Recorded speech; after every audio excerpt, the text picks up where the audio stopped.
मामले में न्यूज 18 की खबर का बड़ा असर हुआ है। सीएम ने न्यूज 18 की खबर पर संज्ञान लिया और फिर 8 इंजीनियर्स पर कार्रवाई की। सीएम ने इसकी जानकारी दी है। तो वहीं 2 चीफ इंजीनियर समेत 7 इंजीनियर सस्पेंड किए जा चुके हैं। एक रिटायर्ड सुपरिटेंडेंट इंजीनियर पर विभागीय जांच भी की जाएगी, ये भी जानकारी मिल पा रही है। तो डिजाइन कंसल्टेंट और निर्माण एजेंसी भी ब्लैकलिस्ट कर दी गई है। सुधार के बाद ऐशबाग आरओबी का लोकार्पण फिर से किया जाएगा।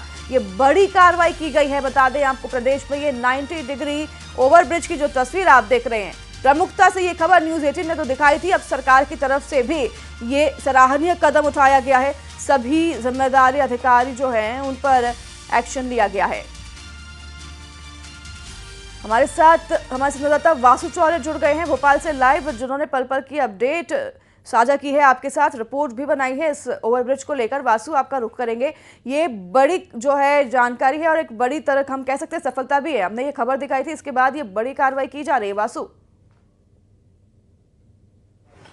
बिल्कुल, देखिए, जनता से जुड़ी हुई कोई भी खबर हो उसको न्यूज 18 बहुत प्राथमिकता के साथ दिखाता है और कई बार इन खबरों का असर भी हुआ। भोपाल आरओबी मामले में भी ऐसा हुआ। ऐसा एक आरओबी जिसका डिजाइन इतना अजीबोगरीब था कि पूरे देश में ट्रोल हुआ। ये आरओबी 90 डिग्री एंगल वाले आरओबी के नाम से इस आरओबी को जाना जाने लगा और इसके डिजाइन में एक नहीं अनेकों खामियां जो हैं वो रिपोर्ट्स में, जांच में सामने आई। बहरहाल मुख्यमंत्री डॉक्टर मोहन यादव ने इस पूरे मामले पर खुद संज्ञान लिया। उन्होंने तमाम जो वरिष्ठ अधिकारी हैं उनसे चर्चा की, जो आरओबी और ब्रिज कंस्ट्रक्शन के जो एक्सपर्ट्स हैं उनसे इस पूरे मामले में चर्चा की गई और उसके बाद एक बड़ा एक्शन जो है वो लिया गया। 1 दर्जन से ज्यादा जो जिम्मेदार अधिकारी हैं इस पूरे मामले में, जो इंजीनियर्स हैं और जो अलग अलग अधिकारी हैं, उनके खिलाफ सस्पेंशन की तक जो कार्रवाई है वो की गई है और विभागीय जांच भी इनके खिलाफ चलाई जाएगी। क्योंकि आप देखिए कि अधिकारियों की लापरवाही से जिन लोगों ने इस पूरे ब्रिज को एनओसी देने की काम की, क्योंकि ऐसा तो है नहीं कि ब्रिज का निर्माण एक बार शुरू होता है और फिर जब पूरा खत्म हो जाता है उसके बाद ही देखा जाता है। पल पल पर जांच होती है, पल पल पे उसका सस्पेक्शन जो है वो किया जाता है कि